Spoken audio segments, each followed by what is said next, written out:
자유케 하시는 하나님, 성도들이 입술을 모아 주님을 찬송하고 말씀 앞에 서게 하심에 감사를 드립니다. 104주년 3.1절을 맞이하여 이 민족과 나라에 베풀어 주신 하나님의 은총을 기억합니다. 어둠이 짙었던 이 땅에 복음의 씨앗을 뿌리시고 아름다운 열매를 맺게 하신 것이 하나님의 선물임을 고백합니다. 우리의 신앙의 선진들이 태극기를 들고 하나님 사랑을 위해 만세를 외쳤고 이웃 사랑을 위해 만세를 외쳤습니다. 우리의 연약함과 죄악에도 불구하고 우리를 통해 성실히 역사하신 하나님, 지금 이 땅의 물질 만능주의와 무한 경쟁이 진리인 듯 크게 소리칩니다. 그러나 저희는 이 세대를 본받지 아니하고 하나님의 선하시고 기뻐하시고 온전하신 뜻이 무엇인지 분별하게 하여 주옵소서. 세상 속에서 빛과 소금으로 살아갈 수 있는 믿음과 용기 더하여 주옵소서. 이제 예수님께서 산 위에서 하신 말씀을 듣습니다. 듣는 자나 전하는 자나 함께 은혜가 되는 시간 되게 하여 주시고 계시의 말씀 앞에 겸손히 살아가는 저희들 되게 하여 주옵소서.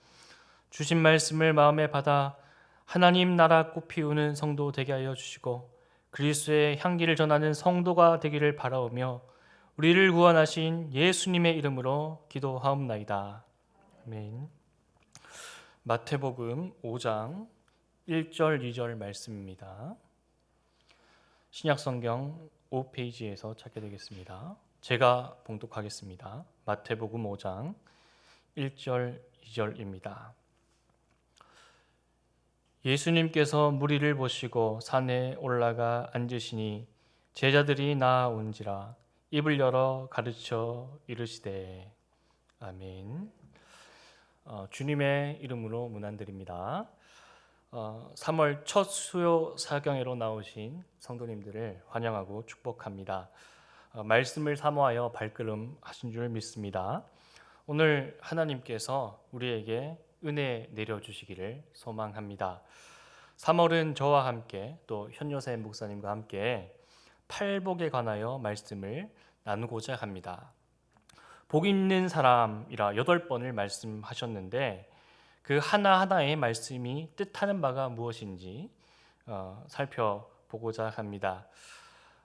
모두 아시겠지만 1월, 2월에 설교하신 강사님들은 전국을 다니시면서 메시지를 전달하신 분들입니다. 우리에게 도전을 주시고 충격을 주셨습니다. 하나님 앞에 바로 설 수 있는 귀한 시간이었습니다. 그러나 이제는 평상시로 돌아가서 집밥 같은 말씀을 경청할 수 있는 시간 되기를 바랍니다. 오늘은 제가 팔복의 오프닝을 하고 팔복의 개관입니다. 오프닝을 하고 다음 주부터 1복, 2복 순서대로 말씀을 전하겠습니다. 오늘은 예수님께서 산 위에 올라가셔서 제자들에게 하신 말씀입니다. 그 전 상황입니다. 팔복의 말씀을 전하기 전에 어떠한 상황이고 어떠한 배경이 있는지 우리 한번 살펴보기 원합니다. 하나님께서 산에 올라가서 십계명 돌판을 주시고 율법을 주셨습니다. 엘리야도 호렙 산에서 하나님을 만났습니다. 성경에 보니 산에 올라갔다는 것은 좀 특별한 의미가 있을 때가 있습니다. 예수님께서 산에 올라가셔서 제자들을 불러 모으시고 무엇인가 특별한 것을 전하고자 하는 제스처가 오늘의 본문입니다. 팔복이 어떤 의미인지 어떤 배경인지 오늘 살펴보기 원합니다.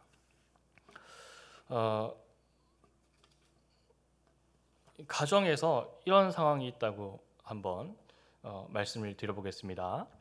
조선 말기 상황이 영어로 기록이 되어 미국에 전파되었다고 가정을 해봅시다. 조선 땅을 한 번도 밟아보지 못한 미국 사람이 영어로 되었지만 그 글을 읽었다면 온전히 조선 말기의 상황을 이해할 수 있었을까요?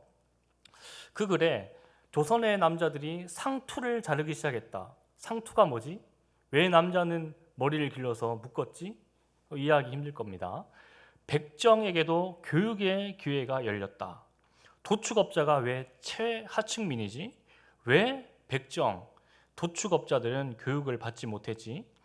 백인들은 조선 말기의 상황에 대해 이해가 없다면 아무리 그 이야기가 영어로 기록되었다 해도 온전히 이해하지 못할 가능성이 큽니다. 마태복음이 기록되어 읽혀지기 시작한 상황도 이와 비슷합니다.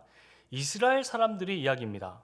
이스라엘 땅에서 일어난 상황입니다. 그런데 이 마태복음이 이스라엘 말로 기록된 것이 아니라 그리스 말로 기록되었습니다. 그래서 좀 더 깊은 이 복음서 이해를 위해서는 히브리 관점, 이스라엘 관점으로 이 마태복음을 볼 필요가 있습니다. 그래서 저는 구약의 관점으로 오늘 팔복의 말씀을 좀 보고자 합니다. 존 메가더, 존 칼빈, 존 스토트 이런 사람들이 팔복에 대해서 설교를 했습니다. 근데 주로 그리스어로 해석하고 그리스어로 주석을 참고해서 설교한 분들은 많습니다. 그러나 오늘 저는 구약의 렌즈를 착용해서 이 팔복의 말씀을 설교하고자 합니다. 설교 전에 말씀드립니다. 오늘 설교 자료는 이문범 교수와 마크 빌치 목사님의 책과 강의 자료를 인용하였습니다. 제가 직접 본 상황입니다. 유치원생 딸과 어머니가 함께 거실에 앉아서 텔레비전을 보고 있었습니다. 이 어린 딸이 색깔별로 있는 초콜릿이 있지 않습니까? 그것을 맛있게 하나씩 이렇게 생긴 알 있죠, 색깔별로 된 빨간색, 파란색, 녹색 그 초콜릿을 하나씩 입에다 넣어서 먹고 있었습니다. 어머니가 보기에 그 초콜릿이 너무나 맛있게 보였나 봅니다. 그래서 어머니가 그 어린 딸에게 딸아 초콜릿 하나만 줘라고 말했어요. 그래서 그 딸아이가 여기서 초콜릿 하나를 꺼내서 딸에게 그 어머니에게 줬습니다. 손바닥을 내미니까 딱 하나를 올려줬어요. 그래서 어머니가 하는 말이 고마워라고 한 게 아니라 정말 하나만 주니? 라고 얘기한 거예요. 하나만 달라 그러니까 정말 하나만 주니? 얘기했습니다. 우리는 이해가 가죠. 그죠? 하나만 달라는 게 하나를 달라는 게 아니죠. 좀 그 어린아이는 좀 어리둥절하게 어머니를 쳐다봤던 그 상황을 제가 지켜본 적이 있습니다. 우리는 물건을 구입할 때 서너 개 주세요. 몇 개 있습니까? 1, 200개 있어요. 얼마나 합니까? 1, 2억 해요. 몇 명이나 있어요? 10억, 20명 있어요. 그러면 갭이 2배나 차이가 나지 않습니까? 우리는 숫자를 그렇게 구체적으로 명확하게 쓰지 않으려는 경향이 있습니다. 그러나 이스라엘 사람들은 숫자에 좀 명확합니다. 편집증이 있나 싶을 정도로 숫자에 큰 의미를 두고 좀 명확한 이 수를 선호하는 듯합니다. 그래서 유대인들은 구약 성경을 기록할 때도 이 숫자를 무시하지 않았습니다. 숫자를 염두에 두고 성경을 구분했습니다. 오늘은 이 숫자, 우리가 약한 그 숫자로 성경을 좀 살펴보려 합니다. 예수님도 유대인이셨고 산상순 이 팔복의 말씀을 듣는 청중도 유대인이었습니다. 마태복음을 기록한 마태도 유대인이니 유대 세계에서 이해되는 숫자가 있습니다. 그 숫자를 특정해 놓고 예수님께서 팔복을 말씀을 하신 겁니다. 우리도 그렇지 않습니까? 우리는 어떤 수를 별로 좋아하지 않죠? 엘리베이터 타면 뭐가 없죠? 4층이 없습니다. 우리는 4라는 숫자를 그렇게 좋아하지 않습니다. 좋아하는 숫자도 있죠, 우리가. 유대인들도 마찬가지입니다. 선호하는 숫자가 있습니다. 그 숫자를 염두에 두고 성경이 기록되어 있습니다. 제가 그림을 좋아하지 않습니까? 명화로 성경을 예전에 많이 살펴본 적이 있는데 오늘도 그림을 가지고 좀 성경을 살펴보고자 합니다. 제가 그림 하나를 가지고 왔습니다. 소 그림입니다. 네, 소가 있죠.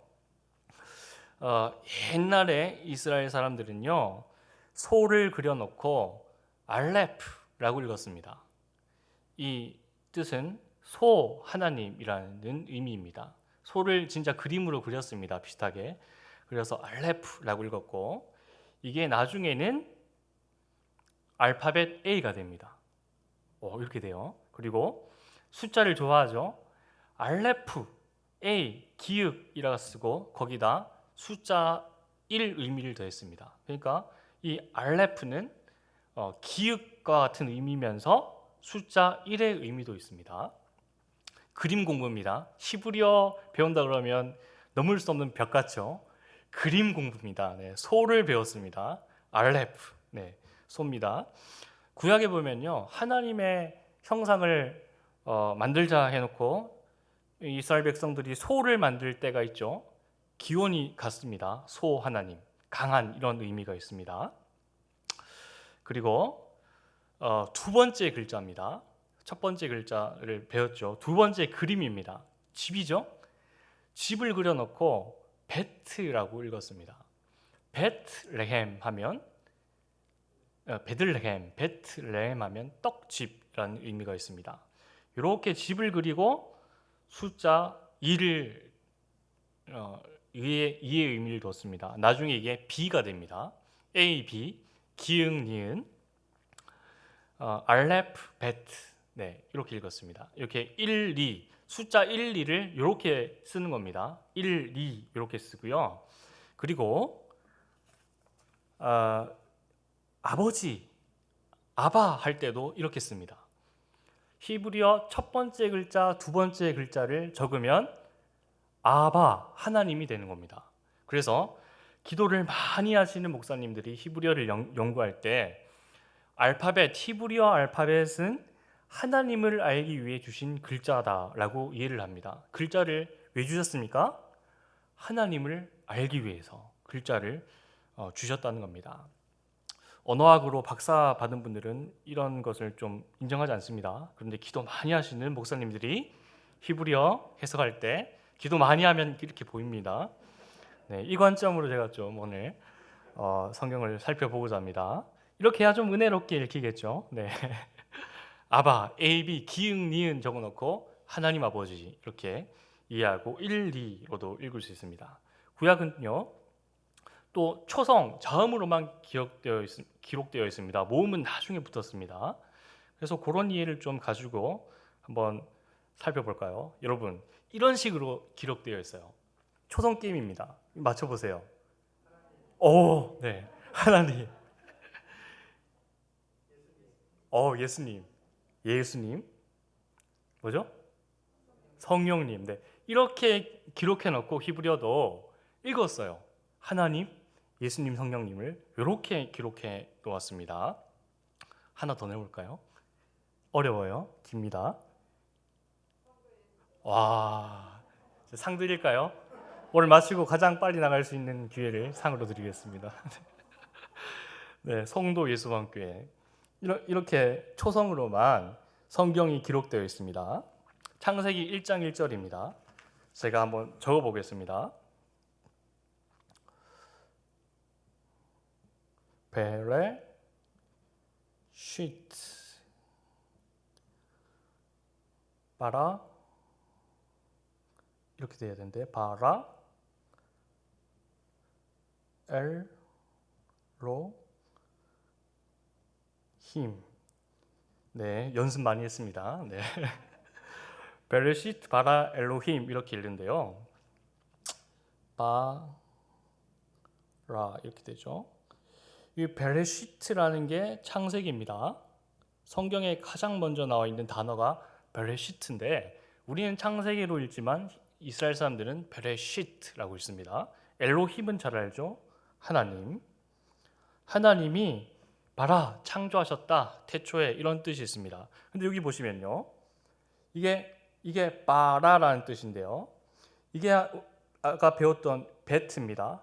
베트 여기는요. 벤 아들이라는 뜻이 있어요. 그리고 이게 루하흐 할 때요. 라메드라는 글자인데 루하흐 할 때 첫 글자입니다. 그래서 이게 성령이라는 뜻이 있고 뒤에 이거는 아까 배웠죠. 아빠. 이게 아버지라는 뜻이 있습니다. 그래서 이 창세기 1장 1절 첫 글자에 뭐죠? 바라라는 글자에 아들과 성령과 아버지가 있습니다. 이 뜻이 여기에 의미가 함축되어 있다고 기도를 많이 하신 목사님들이 이렇게 해석을 하곤 합니다. 이렇게 성경이 기록이 되어 있습니다. 초성으로. 제가 다 지금 초성으로만 기록을 한 겁니다. 자, 그리고 숫자 5를 한번 살펴봤으면 좋겠습니다. 숫자 5는요, 좀 특별한 의미가 있습니다. 우리가 창세기, 출애굽기, 레위기, 민수기, 신명기, 모세 오경이라고 그러죠. 5권의 책으로 기록되어 있습니다. 그죠? 5입니다. 그리고 시편도 몇 편이 있죠? 5편이 있습니다. 5입니다. 5. 5라는 숫자를 이 이스라엘 사람들이 되게 좋아했던 것 같습니다. 자, 여러분, 이걸 헤이라고 있습니다. 5번째 알파벳입니다. 헤이입니다. 어떤 모양이죠? 기도 자세죠. 하늘을 보고 있는 자세입니다. 계시를 받을 때, 하늘을 볼 때 있는 자세를 가지고 헤이라고 불렀습니다. 이게 숫자 5입니다. 그러니까 5는 계시, 하늘을 보다 이런 의미가 있습니다. 그래서 모세 오경도 5권, 시편도 5권에 맞추려는 경향이 있습니다. 5는 계시라는 의미가 있습니다. 자, 여러분, 여호와라는 글자가 이렇게 생겼습니다. 여호와라고 부르지 않았습니다. 하나님의 이름을 입에 담을 수 없어서 너무 거룩하기 때문에 이렇게 만들어 놓고는 아도나이라고 불렀습니다. 이게 아까 우리가 배웠던 헤이, 오라는 게 2번 들어가 있죠. 요드 헤이 바브 헤이입니다. 이렇게 적어 놓고 이제 아도나이라고 불렀습니다. 계시라는 뜻이 몇 번 들어가 있죠? 2번 들어가 있습니다. 여호와의 뜻에. 그리고 이 처음 읽었던 요드라는 뜻은요, 손이라는 의미고, 오, 헤이가 보다라는 뜻이죠. 여호와, 야훼라는 글자를 이렇게 풀으면 손을 보고 못을 보니 하나님이 보인다는 뜻입니다. 이게 손이라는 뜻이고요. 손이라는 뜻이고요. 이게 못이라는 뜻입니다. 이게 보다죠. 손을 보고 못을 보니 여호와, 야훼가 보인다는 의미입니다. 여기 야훼에 5가 2번 들어가 있습니다. 그리고 모세와 같은 선지자 예수님입니다. 모세도 모세 오경을 선포를 했죠. 그러면 5라는 게 계시라는 뜻이 있습니다. 그렇다면 예수님도 이 땅에 오셔서 5라는 글자를 무시할 수 없을 것입니다. 마태복음에요, 예수님께서 5번의 설교를 하십니다. 이것은 마치 모세가 오경을 전파한 것처럼 마태복음에서 예수님께서 5번의 설교를 하시는 것과 같습니다. 마태복음에 5가 있다는 것은 계시의 말씀입니다. 그리고 이 5번의 말씀을 하셨는데 첫 번째 말씀이 바로 오늘의 본문입니다. 산에 가셔서 제자들을 부르시고 심령이 가난한 자는 복이 있나니 말씀하셨습니다.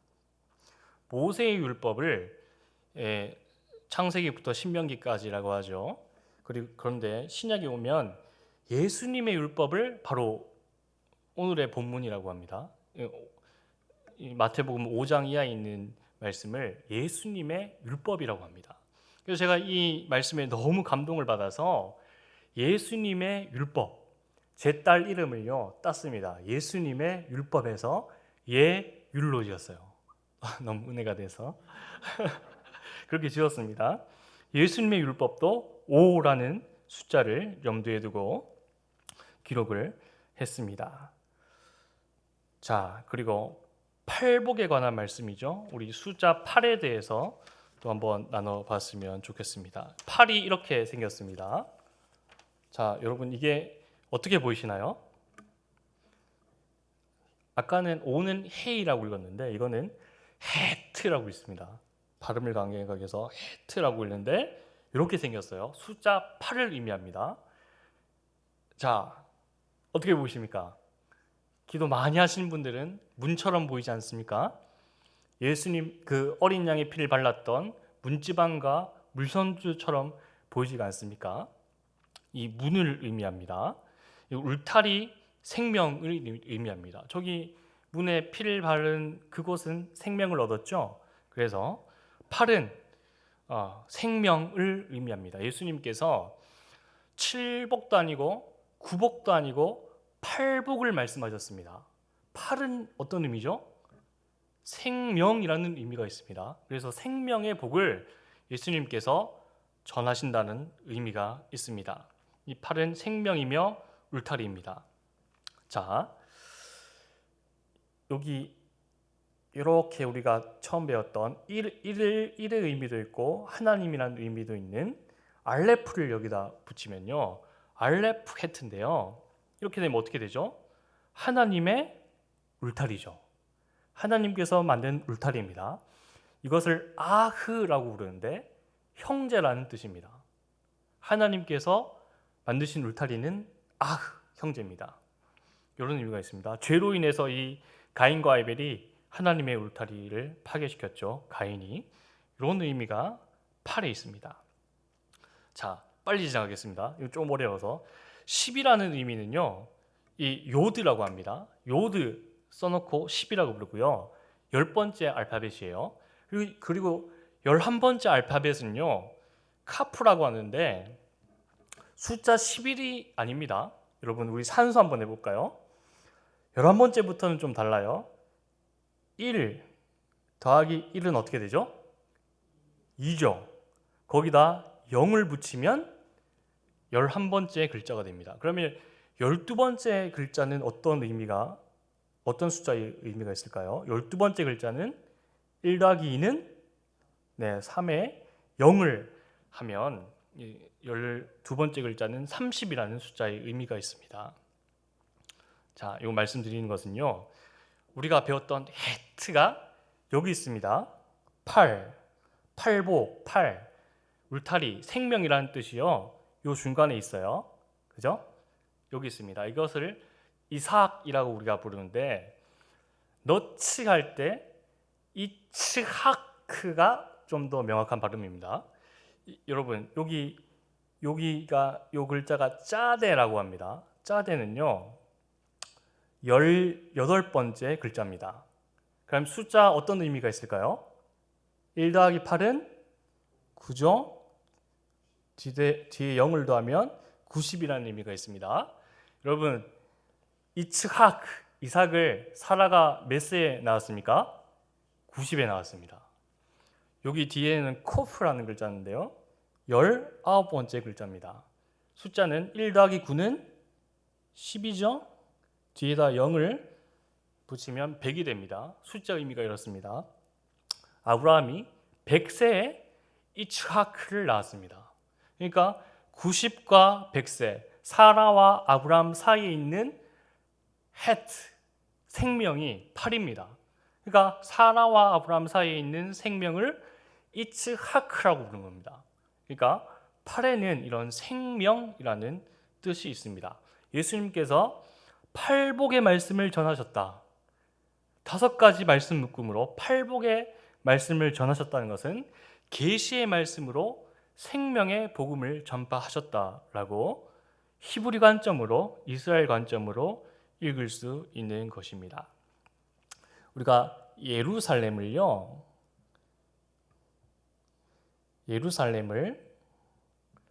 시온산으로 부르죠. 산이 중요합니다. 성경에서는 시내산, 호렙산, 시온산 이렇게 있는데, 예루살렘을 시온산이라고 부릅니다. 이렇게 적습니다. 짜데 요드 눈바브 이렇게 돼 있는데요, 이 어떤 뜻이냐면요, 시온산입니다. 예루살렘. 첫 번째 읽었던 이 짜데는 낚시 바늘이라는 의미가 있고, 이 눈은 물고기라는 의미가 있습니다. 그러니까 사람 낳는 물고기가 있는 곳. 요드, 손이죠. 10이라는 뜻입니다. 손에 못이 박힌 곳입니다. 사람을 낚는 어부가 되려면 어떻게 돼야 됩니까? 손에 못이 박혀야 됩니다. 그것을 시온산이라 해석할 수 있습니다. 자, 우리 또 마지막으로 이 한 글자만 더 배워보겠습니다. 우리 주부에 보면요, 예배 순서에 가장 마지막에 강복 선언이라 기록되어 있습니다. 다른 교회 가면 강복 선언이라 안 그러고 뭐라 그러죠? 축도라 그러죠. 강복 선언이 맞을까요? 축도가 맞을까요? 강복 선언이 맞습니까? 네, 우리가 맞는 거 쓰는 거겠죠? 네. 제가 목사 안수 받기 전에 노회에 가서요, 그 목사 안수 교육을 받는데 그 노회 한 어른께서 말씀하시는 거예요. 축도라기보다는 강복 선언이 맞다는 겁니다. 축도는 축복 기도죠. 우리가 하나님께 올려드린 것을 기도라고 합니다. 근데 강복 선언은 하나님께서 내려주시는 겁니다. 그래서 그 노예 어른 목사님께서는 축도하실 때 이렇게 하잖아요. 근데 그 목사님은 오른손을 약간 하늘을 향해 든대요. 하늘에서 받아서 땅으로 내려준다고 이렇게 약간 든다는 겁니다. 그래서 강복 선언이 맞다라고 제가 배운 적이 있습니다. 이 강복 선언을 할 수 있는 성경 부분은 신약의 한 곳, 우리가 매주 듣는 고린도후서 13장 13절입니다. 신약의 한 곳, 그리고 구약의 한 곳이 있습니다. 민수기 6장 24절에서 26절입니다. 이것을 이렇게 살펴보면요, 이렇게 되어 있습니다. 위에는 한글로 되어 있고 밑에는 영어와 히브리어로 되어 있습니다. 이스라엘 말로 되어 있는데 15단어고 60글자로 구성되어 있습니다. 이 15글자 60, 15번째 단어이면서 숫자 60을 의미하는 것은요, 사메라고 합니다. 사메. 네. 이것을 뜻은 유지시키다입니다. 이 복과 관련된 글자입니다. 이해하셨죠? 민수기 6장 24절에서 26, 강복 선언할 수 있는 본문의 말씀이 15단어 60글자, 15번째 히브리 알파벳이면서 숫자 60을 의미하는 것이 사메흐입니다. 자, 우리 또 뼈도 한번 봅시다. 해부학 시간입니다. 여러분, 팔에 뼈가 몇 개 있는지 아십니까? 하나, 둘, 세 개가 있습니다. 그리고 손에 27개가 있습니다. 그럼 여기 몇 개가 있죠? 30개. 양쪽 하면 60개가 있죠. 양쪽을 하면 60개가 되죠. 제사장이 축복을 할 때, 아론의 축도를 할 때 이런 모양으로 축복을 합니다. 우리 강복선을 할 때 이렇게 하죠. 근데 제사장은 이스라엘에 가면 제사장이 강복선언을 할 때 모양은 이렇습니다. 60개의 뼈로 복을 선언을 합니다. 여호와는 내게 복을 주시고 너를 지키시기를 원하며 여호와는 그의 얼굴을 내게 비추사 은혜 베푸시기를 원하며 여호와는 그의 얼굴을 내게로 향하여 드사 평강 주시기를 원하노라. 아멘. 이렇게 복은 하나님께서 유지시키는 겁니다. 계시의 말씀으로 주시고 생명의 말씀으로 주시고 하나님께서 유지시키는 것을 사메흐 60 이 단어와 관련이 있습니다. 또 우리가 잘 아는 초막절, 장막절도 수카라는데 이 사메흐로 시작됩니다. 결론입니다. 우리가 배웠던 숫자 5, 8, 60입니다. 5는 해이었죠. 계시, 위를 바라보다 라는 말씀입니다. 계시의 말씀이 8, 헤트, 생명으로 다가오고 사메흐, 하나님께서 유지시켜 주시는 것입니다. 계시의 말씀을 생명으로 받아들여 유지시키는 복된 성도님들 되시기를 축복합니다. 말씀을 내가 원할 때 들을 수 있고 내가 거절한다고 들리지 않는 것이 아닙니다. 계시로 하나님께서 밝히 보여주시는 것입니다. 하늘에서 내려오는 계시의 말씀에 생명이 있습니다. 사람의 노력과 헌신으로 받는 것을 성경이 복이라 하지 않습니다. 우리가 복을 생산해내고 유지하는 것이 아닙니다. 입에 담을 수조차 없는 이름을 가지신 하나님, 그분께서 거래하며 주고받는 것을 복이라 하시지 않습니다. 하나님께서 주시고 하나님께서 유지시키시고 지탱하는 것을 복이라 말하고 있습니다. 성도님들께서 이 복을 받으시고 하나님을 깊이 체험하실 수 있기를 바랍니다. 예수님께서 주신 그 구원의 기쁨을 우리 마음속에 다시 회복시켜 주옵소서.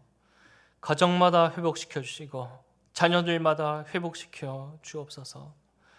아브라함과 이삭과 야곱에게 복 주시고 동행하신 하나님, 무너지고 깨어진 우리 가정에도 복 내려주시고 임마누엘 예수님 함께하여 주옵소서.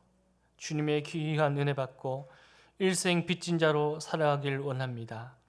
주님의 은혜가 가정과 자녀들에게 사슬이 되게 하사 주께 매이게 하옵소서. 호흡이 끝나는 그날까지 구속하신 그 사랑을 찬송하길 바라오며 예수님의 이름으로 기도하옵나이다. 아멘.